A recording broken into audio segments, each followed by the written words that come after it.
Nestled in the very southern part of the Hebron Hills, just before two deserts, an ancient and partially hidden city once existed. This ancient city of Susya was not mentioned in any religious writings, including Tanakh, Mishnah, or Talmud, nor in any historical works, such as the Onomasticon, written in the 5th century by Eusebius, a church father. Yet, today, archaeologists have unearthed magnificent remains of what must have been a prosperous and prestigious small city. So much of this city remains shrouded in mystery. Only the ancient remains themselves shed a little light for us. After the destruction of the temple by Echeni, and even more after the devastating defeat of the Bar Kokhba revolt in 135, the center of Jewish life moved to the north to the Galil. It was thought that what had been the southern part of Judea was barren of Jewish settlements. Archaeologists have proven this to be false, having unearthed a number of settlements that prove in fact that Jewish life was resettled hundreds of years after the devastation. Susya probably developed in the Byzantine era in the 4th century and existed for hundreds of years to the early Arab era as late as the 9th century. Even before entering Susya, the city itself, one of the 150 cisterns is seen. Owing to facing the Judean desert to the east and located just north of the Negev, rainfall in this region is sparse, limited to 250 to 300 millimeters of rainfall annually. To ensure a constant water supply, numerous cisterns were dug into the soft chalk. Channels were also dug to catch every possible raindrop and direct it to the cisterns. Also before the entrance to the city are the remains of an ancient burial cave, with a large rolling stone covering the entrance. Rich people would hew out burial caves which had niches where the bodies would be interned until it decomposed. Then it would be transferred to an ossuary. This burial ritual was a preservation of the burial customs from the Second Temple period. The burial caves were located outside of the city where its smell would not bother the inhabitants. We entered the city by passing the old city wall. As each resident built his house, its rear wall became part of the common wall encircling the city. Each house was built adjacent to the previous one, allowing for no gaps in the city wall. Walls are necessary when there is a fear of attack. Being so close to the desert, which housed the marauding Bedouin tribes, this wall ensured that tribes would not invade. There is much testimony that Susya was in fact a Jewish town. This stone, with 2 minarot engraved into it, had been the lintel over the doorway of one of the houses. In the doorway itself is an opening which had once housed a mezuzah. Right next to the houses is a mikvah, a ritual bath, which still fills up with water till this day. This is one of 35 mikvaot discovered here. No other place outside of Yerushalayim had so many, and this piqued the curiosity of the archaeologist. It was suggested that this might have been a city of Kohanim, priests, who were very strict about ritual purity. Or it was suggested that since water here was so scarce, the more mikvaot, the cleaner each would be. One definite conclusion is that this is another example of how these residents continued the traditions from the Second Temple period. Susha was a well-designed town with a broad main road. It was said that this width was necessary to ensure 2 laden camels could pass each other. The houses were designed around a shared courtyard, yet none of the doors or windows faced each other, providing a degree of privacy. One thing that distinguished Susha from all other places are the numerous caves. More than 70 underground spaces have been discovered. Caves here were multi-purpose. Being underground, they offered respite from the desert heat.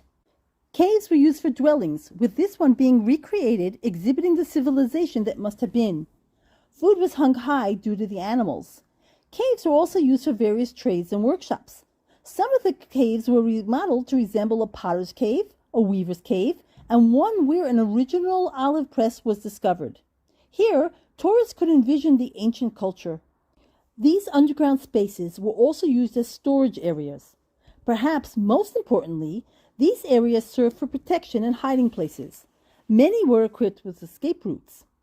No matter where one is in the city, your attention is drawn to the Ancient Synagogue. Located on the top of the mountain, the shul is a pièce de résistance, most of it having survived all these centuries. This shul is one of 4 discovered in this region, the others being Anim, Ma'on, and Eshtemoa. These shuls were similar in their orientation that distinguished them from the shuls found in the Galil from the same time period.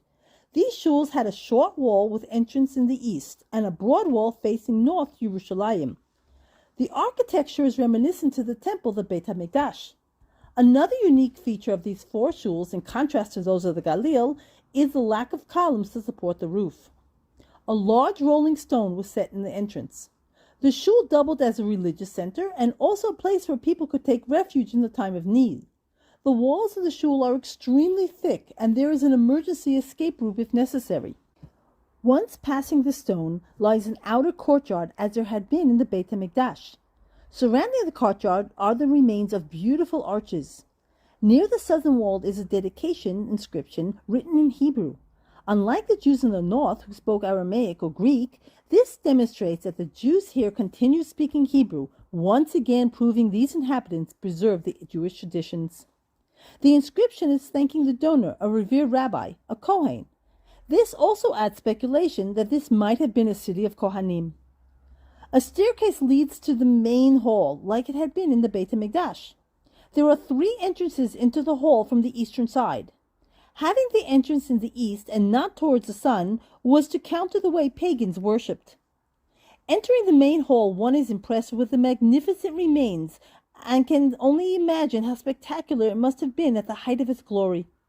Centered on the northern wall is a replica of the bima. The original bima was made from marble from Turkey with beautiful carvings. A reconstruction is on display at the Israel Museum. Also outstanding here is a remarkable mosaic floor. There are 4 significant parts.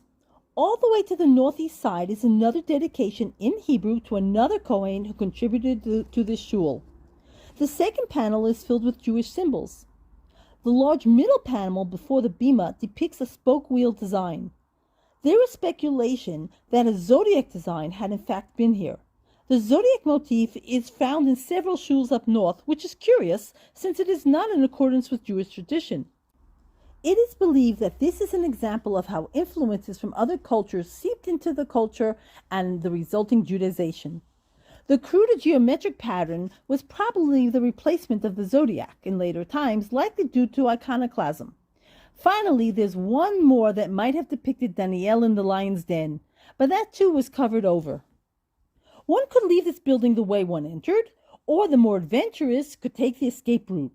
The exit was to the north in the fields. This building most probably functioned as a shul till the 8th or even the 9th century during the early Arab period. Then there was a population change. With that, this building was converted to a mosque. During the Crusader period, this area was Christian, before eventually it reverted to Muslim. There are thoughts that this area was inhabited through the 13th century, while some say as long as the 15th. What made Susya change populations and cease to exist? There is no evidence of battle, no massive ruins, or ashes. Just as archaeologists aren't sure of the origins of this town, its demise is just as mysterious. All we know is that once a town steeped in Jewish traditions prospered here and left behind these beautiful ruins and mysteries.